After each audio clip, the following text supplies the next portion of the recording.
Sean LaRue. I'm having a great day, and I hope you are too. Today, I'm here with my friend John Kershaw III. He's a good friend and an incredibly seasoned agent who's here with us to share his story, experience, and insights. And I'm just excited to have you here. So, welcome, John. Thank Thanks you. for joining me today. Thank you for having me. I appreciate it. That's awesome. I We had a chance to catch up a little bit earlier this week, and I love your story. I love our story, and I really appreciate your time today. Um, Give us a little background on our history and our connection. So, when I got my real estate license in 2007, I believe, shortly after that, I believe you did some kind of office presentation at Tarbell Realtors down in Palm Springs. And I think that was my first introduction. That may have been 2008 at the time. And sure enough, shortly thereafter, my sister was buying a home. And she had said that she found Sean LaRue, obviously, and spoke of you. And I said, I just had a chance to meet with him. He was meeting with the office and seemed like a good guy. And so anyhow, it was basically through my sister, and she just had a great experience working with you. And I understand, she didn't at the time how stressful these transactions can be, and the process, and wasn't really understanding things. But even as nervous as she is, she always felt really at ease. And she went on to tell me how attentive and courteous and efficient you were. And most of all, I think it was patience. She kept reiterating.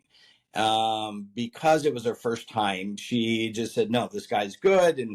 And of course, during that time, my main concern was, are we locked and loaded to put in this offer? And sure enough, we were. But she just went on and on and on what a great guy you were, and how you kind of eased her fears and calmed her anxieties during that time. And from that point on, I think we had another deal after that. But she just went on and on and on. She adored you. She said you were very calming and patient, and it was her first time. So obviously, being in the business, we know how nerve-wracking it can be. But she just said you were awesome at what you did, and you were just attentive, courteous, and efficient, and most of all, patient. So again, that word was thrown around a few times, and I think she used you on the last two of her purchases. So. Yeah, we have a long history, and I think it's interesting. You and I do this every day, and the most important thing is, we're communicating, we're closing on time, we don't have any hiccups. But it's a good reminder that there's a lot of emotional stuff that goes into this. Everybody's Sure. trying to balance their jobs, their families, Sure. and their personal goals. And so, thanks for reminding me that not everybody does this every day, and it can Right. be very intimidating, and why we're asking for certain things or all pages of bank statements, it's all a very overwhelming process. So I'm glad she had a good experience. And our stories, kind of grows from there. We've been kind of following each other for the last several years, and I know that you're up in the Joshua Tree market. You've been living up there and working up there for a long time, right? Yeah, since 2005. I mean, I'm originally from Palm Springs. I mean, St. Teresa's and Palm Springs High School, go Indians, and the whole nine since 1978. So my sister and I have deep roots in Palm Springs and the Coachella Valley, for that matter. My wife and I did decide to sell the condo in Cathedral City in 2005. We came up here to Yucca Valley, which I never thought would happen in a million years. And not only was it 12 to 15 degrees cooler, it was a little bit more conducive for us, and there was a lot of activities for our children. We were raising two boys at the time, and I was pleasantly surprised. I mean, it's amazing. I never thought in a million years, living in Palm Springs, that I would live in Yucca Valley. I just didn't know enough about it. And when I came up here, I was just pleasantly surprised. And we are in the largest county in the United States. That's by size, San Bernardino County. That Right. is a fact, and we're 12 to 15 degrees cooler. We're part of the Mojave Desert region, whereas you guys down there in Palm Desert is the Colorado Sonoran Desert region. So even though it's 28 miles apart, you have two different counties, two different desert regions, and pretty much two different temperature sets. It's quite interesting. Yeah, I always wanted to have like a little second home getaway up there, and looking back, it seemed like 2011, 2012 would have been a really great time to buy. Yeah, Uh, property values are like, I don't know, 100, $200,000 or something like that, and you could get yeah, a lot of land, yeah. and so I mean, you've just seen the area explode. Um, and we're here to get to know you a little bit better and your experience. I know you're a wealth of knowledge, but first and foremost, I like to ask some easy questions to get us started. Sure. Um, what kind of music are you into? What do you like to listen to? What You gets you know, rocking? I grew up. I play drums, so I listen to a lot of 80s, 90s punk rock kind of thing, and rock and roll, and yeah, that's kind of the deal. Obviously, I'm 53 now, so I'm not nearly as punk as I used to be. But just jamming in a lot of garage bands down in the Coachella Valley. Some in which some of the bands I've jammed with, some of them went on to bigger and better things, and great for them. But my influences and my interests, was more rock and roll, metal, punk a little bit. I also come from the skateboarding culture where skating half pipes and pools and things like that. So that was kind of just what you did and what you listened to, being a skater, Yeah, so to speak. So yeah, I mean, I still kind of gravitate to that, but obviously my tastes have mellowed out a little bit. yeah, I think now they call it yacht rock, yeah, um, something like that. Yeah, the Jimmy yeah. Buffett and the stuff. I haven't slowed down that much, thank God, yet. But I enjoy it all, and I still enjoy playing my drums. It was my got back into it after many years, and it was kind of my midlife crisis, and couldn't afford the Corvette, so I said I'm going to get me a killer drum set. So still enjoy doing that. But to answer your direct question, rock and roll primarily, classic. That's awesome. Yeah, Yeah, I love the double bass pedal. Like anything with a double bass yeah. drum, I just go nuts for. Let's hit that more. That's It's a awesome. good thundering sound, isn't it? Absolutely. Right Absolutely. on. So, what other hobbies or professional sports do you enjoy doing or watching? Well, I don't really watch much sports, but growing up in the Coachella Valley, even the skateboarders learn how to golf. So I know I play a little bit of golf, still terrible at it, but enjoy the game. I like playing my drums. I fly kites. I Crazy saw enough, that. yeah, I started the Morongo Basin Kite Club, which is just it's a Facebook group, and we all get together on Sundays at Bream Field in Yucca Valley. I haven't gone to one in many months, but I enjoy flying kites, stunt kites, big kites, not your atypical diamond type shaped kites, but I do fly those as well. I do enjoy playing in the stock market more as an investor, not a trader. I just don't have the temperament for it. So I enjoy that stuff: golf, playing drums, flying my kites. Playing in the stock market, and yeah, it seems to be what I enjoy now. The wind up there must be pretty consistent and good for kite flying. So, Absolutely, right out of the Southwest. I mean, it's beautiful. Yeah, it's a lot of fun, and yeah, we enjoyed ourselves. It was something I never thought I would be interested in, but it's very therapeutic for me, and I like the sport of it and the tricks and all the good stuff you could do with stunt kites. It's really cool. that must be a fun community. Yeah. Cool. Um, for somebody who doesn't know you, what do you think is one thing that someone should know about John Kershaw the third? Um, I mean, I'm just a pretty much a regular guy. I'm happily married and have a couple kids, and I just try to my mantra in life is just treat people well all the time, and most of the time that comes back, and sometimes it doesn't, and that's okay too. I am a Christian, not the best, but I try. Um, and I enjoy that, and I enjoy that community. And not really much more to say. I just pride Yeah. myself on being a good realtor and a father, obviously, and family is obviously something that's very important to me as well as my faith. Yeah. Is there a memorable experience or something that happened in your childhood, a story you'd like to share that you think was kind of pivotal to who you are today? I don't think there was just one thing. Getting out of high school, growing up in Palm Springs, there was very little supervision. Yeah. Kind of hung around the wrong crowd for a while, and that was cool for a while. When I was 21, I did move up to Reno, Nevada, and went to the University of Nevada, Reno. And from that point, I kind of made a decision that I'm going to go ahead and get rid of my childish ways and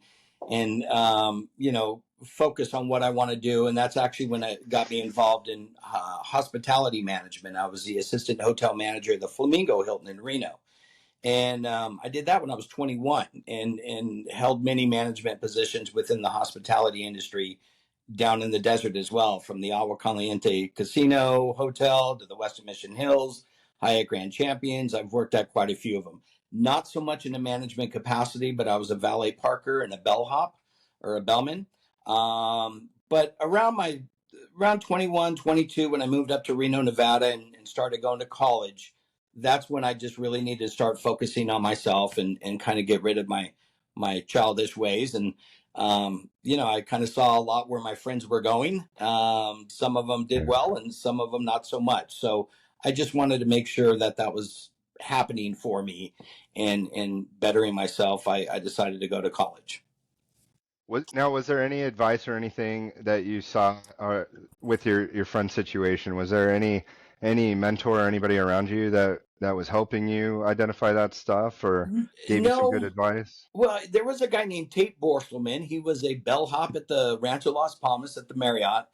And, I was 18, I think, at the time. I just got a GED, right? It was, but I met a girl, and that kind of changes you a little bit. They definitely want stable guys. And I had to kind of just get rid of some of my old skate buddies that weren't doing well, and Yeah. focused on my relationship with her. And then Tate Borstelman, he was the bell captain there. And he was a really good money manager, because even at as a bellhop, he was a bell captain. So I guess he made a little bit more, but he was really good with his money. I mean, to a point where he bought his first home and he started to accumulate some toys. He had one of those, I think it was a Honda Hurricane 1100 with a motorcycle. And he had a Okay. really cool stereo. And, I was like, wow, you're really doing well for yourself. And that was, he helped guide me into, yeah, get rid of your old buddies, and this is a new way of life. And that's actually where I met my first girlfriend. And again, they tend to straighten you out a bit as well.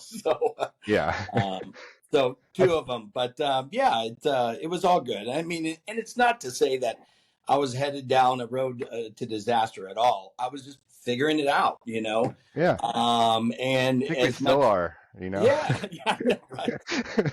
As much as I knew what I wanted, I kind of had, an idea of what I didn't want as well. Yeah. But that was it. I mean, I probably would have turned out the same if it wasn't for this guy, but I would say he kind of just guided me on a better way of living and self-improvement and stuff like that. Very cool. Yeah. If you could put anything on a billboard for people to see, a message or artwork or just something that you hold dear to you, what do you think that billboard would say? Well, I think if anything, I enjoy people. And I know it sounds corny. I truly do. I mean, I've worked hotels all my life. I enjoyed it. Was easy work for the most part, not so much the management side of it, but I inherently enjoy working with people. And if anything, I'd want that billboard to display is probably the smiling faces of my clients. I mean, to be quite honest with you, Yeah. I love you know, being a practitioner in this business, right?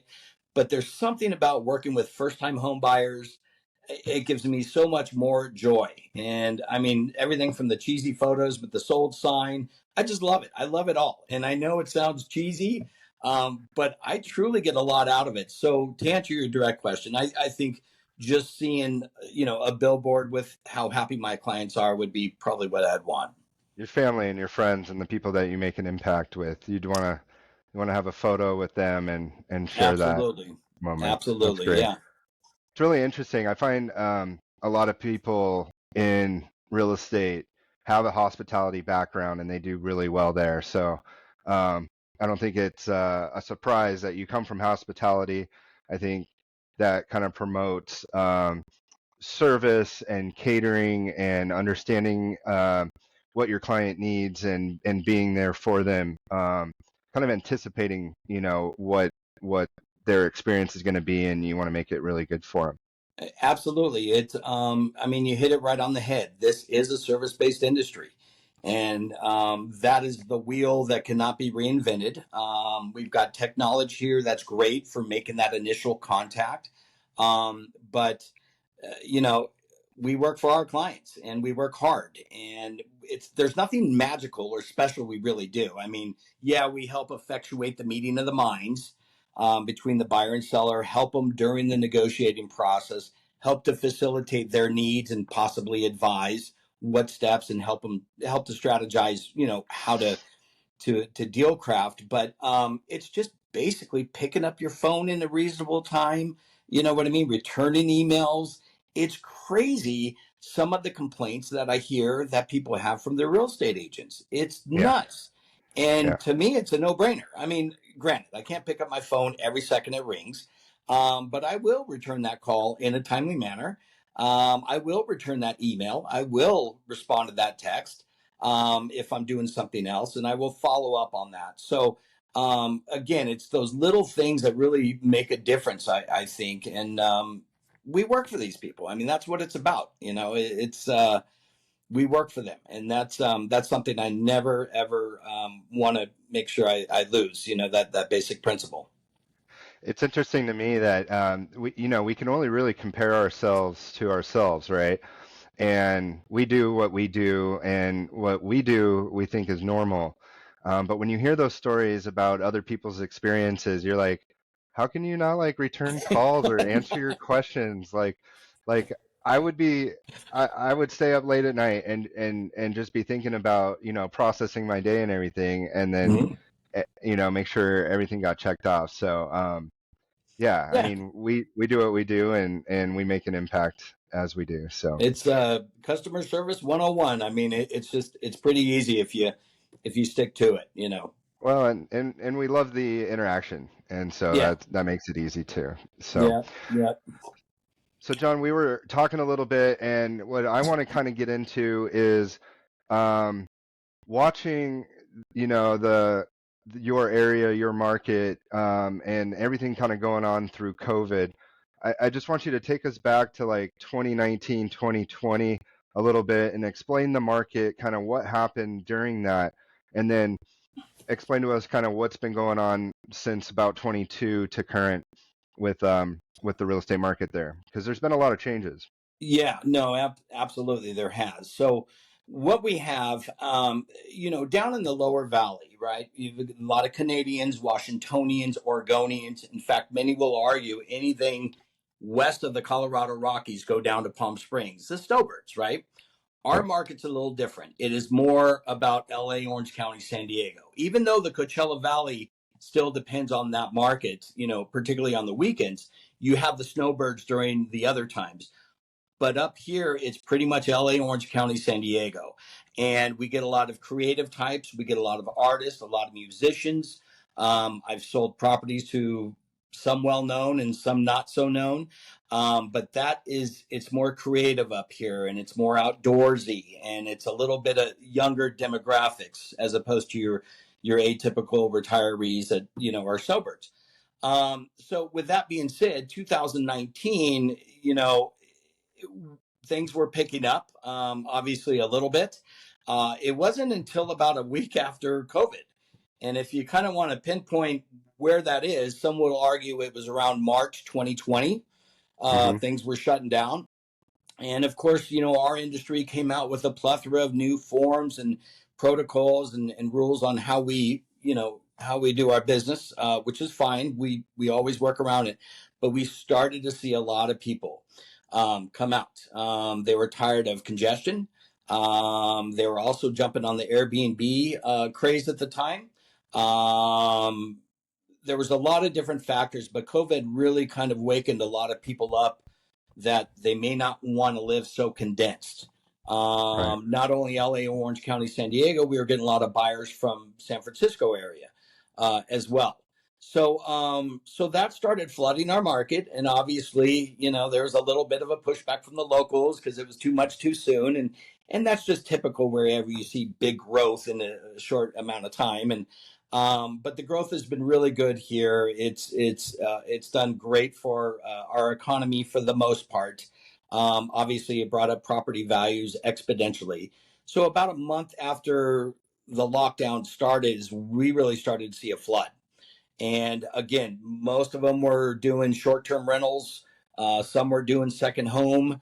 Um, you know, it was just amazing. The people were coming out. It was nuts. I mean, we've had many homes on the market for an hour and 15 offers and all contingencies removed and, close of escrow in 7 days. No, it was just nuts. Yeah. So it was happening very quick, very fast. And the community here, you know, was taken back a little bit. Why here, why now, and all that. So I was just appreciating everything. And keep in mind the immediate area in which I service is the Morongo Basin. So it's pretty much 29 Palms, Joshua Tree, Yucca Valley, and Morongo Valley. And what's very unique is 29 Palms is an actual city. Joshua Tree is a village. Yucca Valley is a town. Do you follow me? And then I think Yeah. Morongo Valley just deals with the county. So you Right. have, in addition to this big mass flood coming out here, you have different municipalities that we all had to deal with, depending on what they were doing. And there was a lot of creative architecture out here, a lot of tiny homes, some really cool stuff. And it's inspired basically a lot from LA, Orange County, San Diego. Yeah, and you guys have the 29 Palms military base up there. Mm-hmm. Yeah, different local municipalities, you're saying, different rules and regulations, probably for Airbnbs and Correct. permits and what you have to do for that. So, um, really interesting because each one, I mean, they're all right there um, along the freeway there, but they're all probably so different. They they are, and keep in mind we're very rich with those old homestead cabins, right back in the 40s and 50s.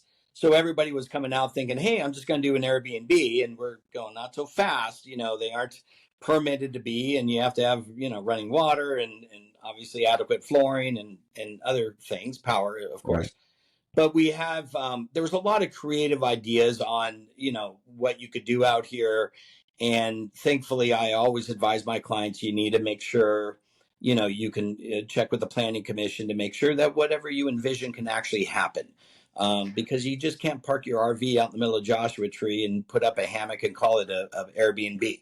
Right. There's certain things that need to be done, and rightfully so. It's to protect our environment, which we are very, very sensitive about, particularly with the For Joshua sure. trees. Yeah. Yeah, you definitely want to take your due diligence time and make sure you're getting all of your questions answered, working with a professional like you that knows the local area and how you can navigate that. So that's Absolutely. really cool. And so, what are you seeing with sellers these days? What are some motivating factors? How's the Airbnb market looking today? So it's interesting times, that's for sure. Um, I'm seeing right now basically the Joshua Tree proper. It is oversaturated with Airbnbs, simply because it is what it is. I get a lot of calls now for those that bought in 2020, 2021, and 2022. And without even turning on my computer, I have to brace them for the chance that, for the possibility I might not be able to make them a return on their investment simply because it's gone down. I don't see a bubble happening here. I just the Airbnb business, particularly in Joshua Tree, more so, is not as lucrative as it has been because there's an oversaturation. There's another thing that's also going to possibly be happening. I think it's Senate Bill 584, and you might correct me on those numbers, but there's a bill that has been introduced, has not been agreed upon, that may implement a flat 15% on all short-term rentals within the state. So this new tax by the states, taxes by their town, their city, or their village, in addition to management fees, housekeeping fees, it really cut into their margins. So that particular area, Joshua Tree, I get a lot of calls, for people considering about selling their home at this time. It cut right into their margins. The Yeah. oversaturation and the threat of the Senate bill. And I think it's 584. You may want to Google that at a later time, but the threat is there. The cloud is coming. I don't know if it'll pass or not, but it scared a lot of people, and they just quite frankly aren't making the money they used to make. Yucca Valley and Morongo Valley, not as much. We haven't capped off here. It's still beautiful. It's just a little bit further away from the park. So I think those Airbnbs, they have slowed down, obviously, a little bit, but not to the point of oversaturation like Joshua Tree is. Yeah. So what I hear you saying is that there's just a huge supply. There's a lot of different options for relatively low demand with people doing the traveling and extended stays. So your vacancies are higher, you're not booked as much, and then the cost of, additional taxes and other expenses. Certain people, I mean, we see it with the markets. I mean, that's why we have the markets. They're always changing. You got to figure out what's going on with it.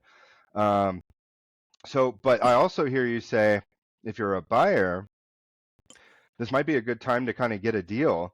You're not saying that prices are going to drop 45%, right? No, I don't foresee that. And with regards to buyers, I subscribe to that old adage: you date the rate and you marry the home. And that in itself is a speculative statement, right? So I'm very Sure. cautious not to say this is the best time or this is what's going to happen. Nobody knows. I mean, that's just the truth of it.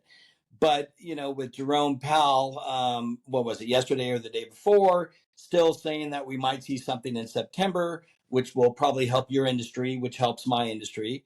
Hmm. I think it's safe to assume that will happen, but I don't want to declare that officially because nobody knows what happens. So it is a good time to buy. The prices have gone down a little bit. What you're seeing, though, in addition to prices go down, you are seeing more and more inventory on the market. Right. And obviously, that will push the prices down even further. So I think the perception of the sellers is still that the market is here. Yep. And a lot of my clients think it's 2008 and everything's half off. Right. And Right. but the reality is it's about right here. I don't Right. foresee this being a bubble. Most of everybody there are in their 2% and 3% fixed rates. Unemployment's still relatively low. And a lot of these are second homes. And, Yeah. and, so I don't foresee this doom and gloom bubble bursting. I do foresee values going down a little bit more. Not too much. Again, I in the Joshua Tree area, it's down about 10 to 15%. But a lot of buyers are kind of hanging out on the sidelines because they think they're catching a dropping knife. Oh, they're going to go down much Right. lower, and nobody really knows, right? So I mean, that's it kind of what we're seems, dealing with. yeah, it seems to me like if everybody's on the sidelines until like, oh, interest rates are gonna drop, I mean, the next like 3 to 4 months could be really the best point in the market because as you said, like inventory's higher. Buyers, I say, would have a little bit more negotiation power. I mean, typically we're listing high and then we're reducing the price in order to Right. do that. And any property that's currently listed that's priced right, there might be a little bit more room, Yeah. right? But I think we've seen the prices come down quite a bit from 2022, and you're saying 10 to 15%. I mean, you guys are already saving a little bit of money on that. So it Yeah. might be awesome to put together an offer, see if you can get something that you think is good to put together, and it's a good opportunity. Also, you said the second home market. There's a lot of second homes. I'm sure a lot of cash, a lot of low loan to value properties. 30 to 50% down. Um, we don't have a lot of adjustable rate mortgages, so like there's not a huge amount of pressure there, but Yeah. it's still a good opportunity with this rising inventory that you could get a good deal. Yeah, Um, absolutely. And particularly in this area, because of our close proximity to the base, there's a yeah, lot of VA business up here. And because of our rural destination, USDA loans are yeah, good for primary homeowners, right? right, And you can elaborate more on that at a later time. I'm sure your firm offers that particular program, but they're pretty popular up here. yeah, Not for second home investments, obviously, or Airbnbs, for primary homeowners, and it allows them to get in with very little down. It's a very fixed. They are good, solid government insured loans. It's just they're great for people that don't necessarily have 20% in their pocket. right, You know what I mean? So, right. and I'm constantly convincing my sellers when they see, oh, FHA and USDA, I'm like, no, these are great loans. They're They're government great insured loans. loans. They truly Yeah. are. It's just they have good credit, they have longevity at the job, great DTI. They just don't have 20% down, you Or don't know. want to put it down because they want Oh, to take advantage of the program and leverage their investment, right? So absolutely. I like So to no, say, like, just because it's a VA doesn't mean that they don't have, retirement funds or savings. It's just, yeah, why use that if you don't have to? And absolutely. um, and the VA definitely, um, I've done a series on the VA. If sometimes there's no funding fee, there's no monthly MI, and they do have some of the best interest rates, out Yeah. there. And So I encourage my sellers, primarily I'm more of a lister than a buyer's agent, but I encourage them, this is a great loan program. Whether or not they ask for any assistance or credit for their closing costs. But I explained to them this is a great program for the men and women that proudly serve our country. And it's nice if we can reciprocate that back to them, okay? yeah, Not necessarily absolutely. agreeing to whatever they want, but Right. it's a good thing when you can honor those that proudly serve this country, and perhaps provide some concessions or a credit.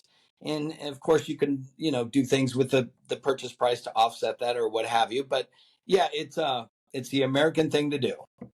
Well, and they love the area. They're making an offer because they love your home. Sure. They plan on living in it because they like it, and they're going to take just as good or better care of the property, as they did. So, Absolutely. um, do you have a fun story or something from your experience, a buyer or seller situation that just kind of sticks out in your mind that just kind of like rocked your world?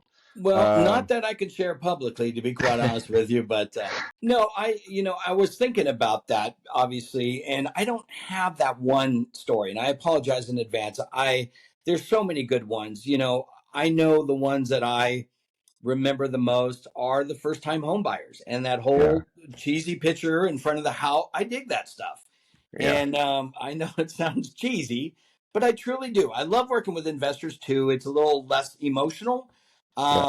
And when it's done, they're happy. And obviously, if you do a good job, they'll obviously call you back for more. But um, I don't have a particular moment, Sean, and I apologize for that. But if I did, it would definitely be, the family of four, and this is their first home after saving up, X amount of money and going through one of the best lenders in the valley, which is yourself. And, it's warm and No, fuzzy.